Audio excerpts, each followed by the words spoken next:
What's up guys, welcome back to the channel. Today we are taking a closer look at the GTX 1080 Ti from Nvidia. This is their latest GeForce card and apparently their greatest GeForce card to have ever hit the market. It is supposed to be the single fastest GPU currently on the market, and we're gonna verify those claims today and see if they're actually true with a bunch of benchmarks. I think we've got like 25 benchmark slides or something lined up today. So we're gonna be taking a very, very thorough in-depth look at the performance that can be had when it comes to gaming on the GTX 1080 Ti.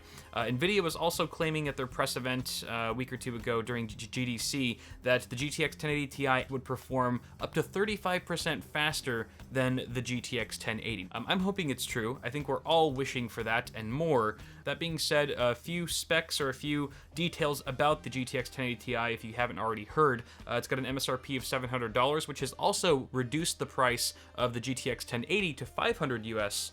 We've also got very similar specs to the Titan X all around. We've got the same die, GP102, same chip, same number of CUDA cores, 3,854. Now, I did want to specify or correct myself from the unboxing video I did of the Ti card. I did assume falsely or wrongfully that the base clock was going to be 1.6 gigahertz and boost up to 2000 megahertz potentially. That's actually incorrect. The base clock officially in the reviewer's guide that I was given from Nvidia puts it at 1480 megahertz with a GPU boost up to 1582 megahertz. And we're actually going to see if we can take that a bit further just by maxing out our power and temperature sliders and taking advantage of GPU boost that way, as well as, of course, overclocking the card.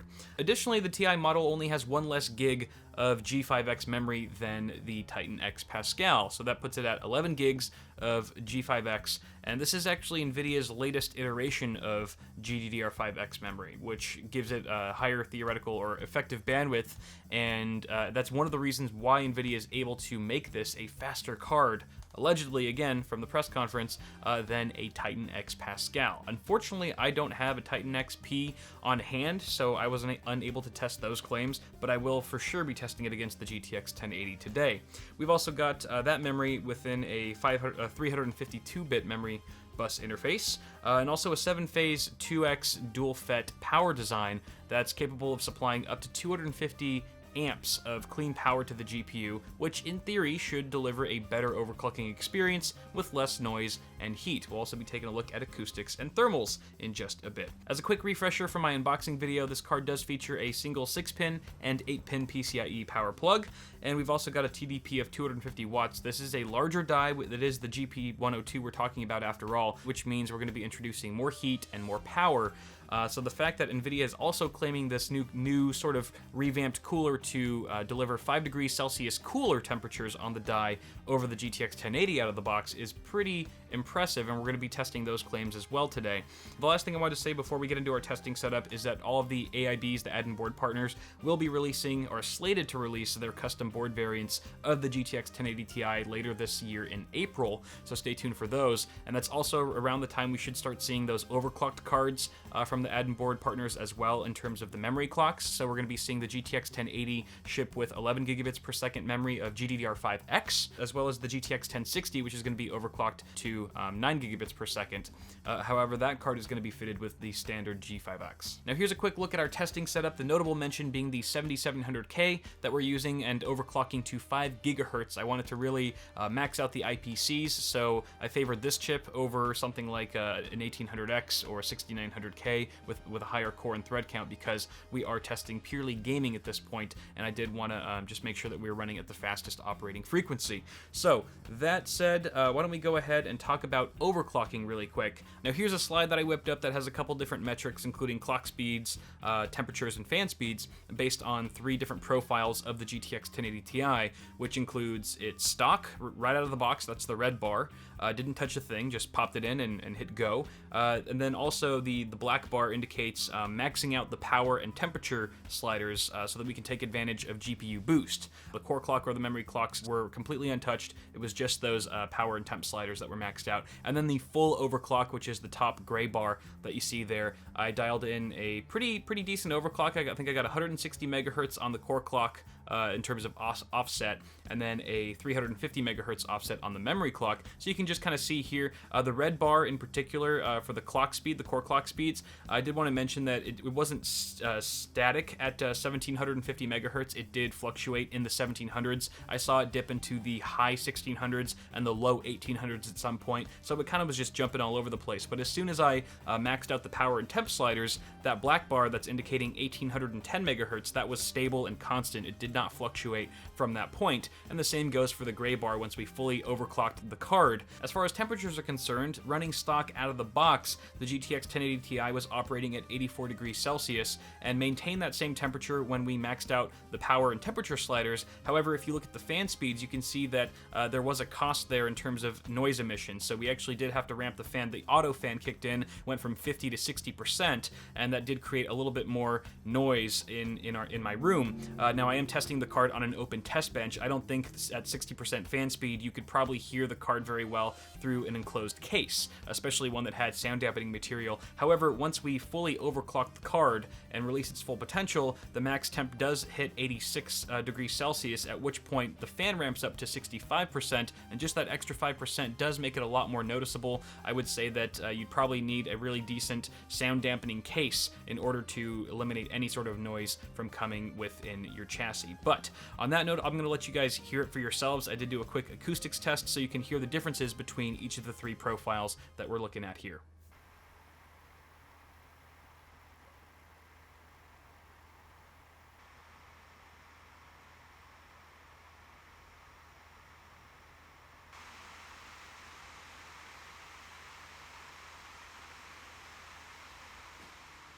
So there you guys have the sound test, and just a quick few mentions before we dive into the benchmarks. I was running the 378.66 Nvidia driver for the GTX 1080 and was using a press release driver for the GTX 1080 Ti that now has been probably replaced by an official one up on the GeForce drivers website.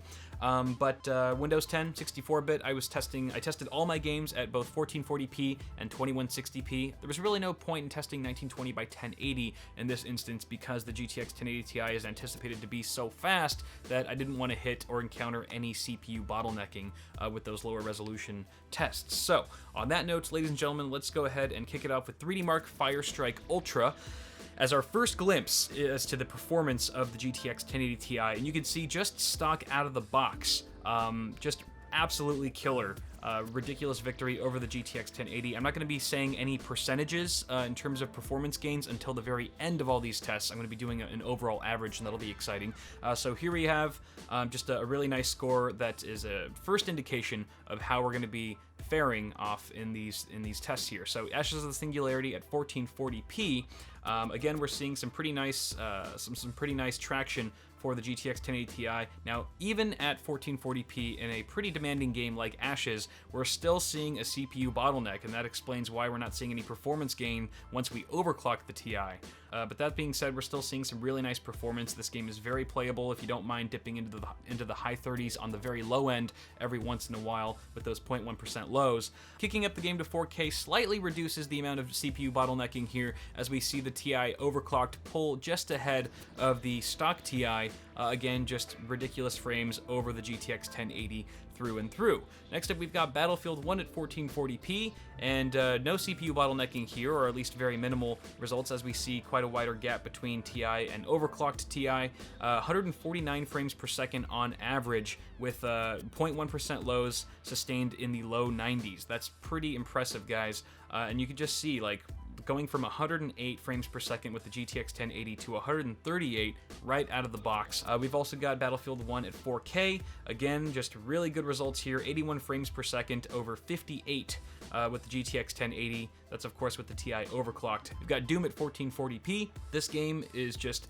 absolutely butter with the GTX 1080 Ti, whether you're overclocking or not. So this is, I mean, this card is 4K capable, I think. Just right off the bat, we can pretty much say that without even having to overclock it. 0.1% lows, over 70 FPS.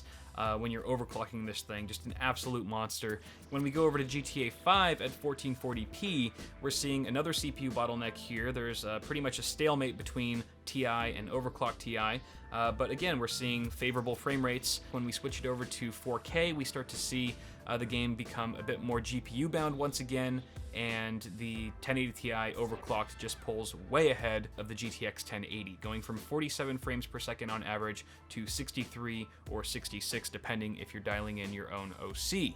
HITMAN 1440p, another CPU bottleneck, 109 frames per second on average, and if we crank to 4K, just stellar performance in the average frame rates. I think the benchmark just might be a little bit wonky, and that's why we got really low 0.1% lows. However, still very smooth from what I could tell looking at the screen and things like that. Moving on to Metro Last Light at 1440p, we are bottlenecking the CPU once again. It's really no surprise at this point, but still getting very nice frame rates in the 100 to 150 range. Holy moly. Unless you're talking about the low end, which is still well above 80 frames per second.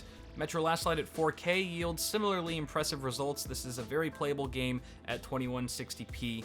You can see 78 frames per second on average with sustained lows in the 50s. That goes for the overclocked and the non-overclocked Ti. And there's the GTX 1080 falling way behind, just struggling to hang on at this resolution with frame rates in the sub 60 FPS on average. And then we've got Overwatch at 1440p. Of course, we're getting ridiculously high frame rates in this game. It's not too demanding to begin with, but of course this is still very playable at 4K as well.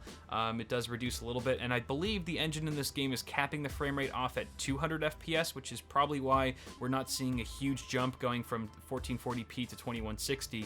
And also there's probably some element of CPU bottlenecking, I would imagine. We've also got Watch Dogs 2 at 1440p, 82 frames per second on average for our GTX 1080 Ti overclocked, with sustained frame rates in the 60s for our low end. And we've also got the GTX 1080, which is delivering a playable frame rate all around, but definitely nothing astounding compared to the GTX 1080 Ti. At 4K, the GTX 1080 is no longer a viable solution for gamers looking for a smooth gaming experience. We do see the GTX 1080 pull ahead quite significantly, although it's not quite the crushing performance victory that we saw with some of our other games tested. Watch Dogs 2 is a very demanding title, and especially at this resolution, it is playable with the GTX 1080 Ti, more so if you're overclocking, of course. However, it's not quite as ideal as some of the other games that we've run. With all those benchmarks run, I've calculated the frames per dollar that's achievable with each of our configurations here. So we've got the stock GTX 1080 at the bottom there at $500 MSRP, delivering 1,255 frames in total across all of our games today, which yields the highest FPD in today's test at 2.67 FPD. Compare that to the GTX 1080 stock, or I'm sorry, 1080 Ti stock at $700 MSRP with 1,525 frames rendered. That gives us 2.17 FPD. So the better value, of course, would be then to overclock the Ti. Still the same price. Obviously it's the same MSRP whether or not you're overclocking. And at 1,704 frames rendered, you're getting an FPD of 2.43, which isn't quite up to snuff with the GTX 1080. It's not quite the value. However, when you take a look at that gray bar, you can see we're rendering so many more frames just across the board that it really depends on what you're looking for. You're looking for the best value that you can possibly find at $500 to $700, or are you looking for the maximum amount of gaming performance that's possible within that price range? So now really quick before we close this video out, I did want to give you guys one last look at MYDMark, which is a very intensive synthetic application where we saw the GTX 1080 Ti pull ahead by 35% exactly over the GTX 1080 in terms of chub factor. And that simply represents the likelihood of a particular GPU giving the user a certified chub. And this was tested at 4K with tight pants on and Stiffy enabled. So all around very impressive marks from the GTX 1080 Ti overall. So now the biggest question that we have to answer still remains. Is the GTX 1080 Ti 35% faster than the GTX 1080 as per Nvidia's claims? Let's find out. If we take a look at our performance slide here, and we look at the total number of rendered frames throughout today's testing, the middle bar that you see here should be at least 35% faster than 1,255. Is that the case? No, it is not. According to today's tests and all the benchmarks that I've run, the GTX 1080 Ti out of the box is 21.5% faster than the GTX 1080, which does fall quite short of Nvidia's promise. The only way that Team Green could redeem themselves at this point is that if by overclocking the GTX 1080 Ti, you were able to achieve at least 35% faster performance over the GTX 1080. But is that the case? Yes, it is! We found 35.7% more frames were rendered by overclocking the GTX 1080 Ti as found with a stock GTX 1080. And holy smokes, guys, this is the fastest single GPU on the market, hands down. I haven't even tested it against the Titan X Pascal, but I'm pretty sure it beats it, especially if you're overclocking. And for $700, I know that's not within everyone's reach. It's not even with most people's reach. However, if you are looking for a 4K experience and you don't want to have to deal with SLI or a multi-GPU setup, and you've got the money, this card is an absolute beast. I mean, it makes the GTX 1080 just kind of meh. And the GTX 1080 is a phenomenal card in its own right. The GTX 1080 Ti is just an absolute menace of a GPU. So Nvidia should be very proud of themselves. Perhaps I'll be doing a update to Hotline in the future. Hotline's somewhere over there. You can't really see her right now, but perhaps putting 2 of those TIs in Hotline, that might have to happen at some point because damn. But there's really not much else for me to say at this point, guys, so let me know what your feedback is. I'd love to hear your thoughts on the Ti, the price point, if you think it's worth it, what you think of the numbers, the performance that we've seen today. Leave all your comments and feedback in the comments below, obviously, and feel free to toss me a like on the video as well if you enjoyed it.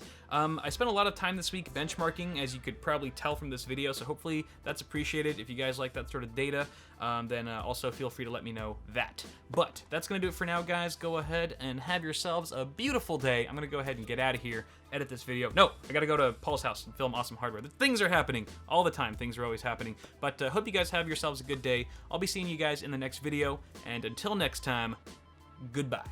That was a really abrupt end. I'm not good with goodbyes. They're just so sad. I'll see you guys later.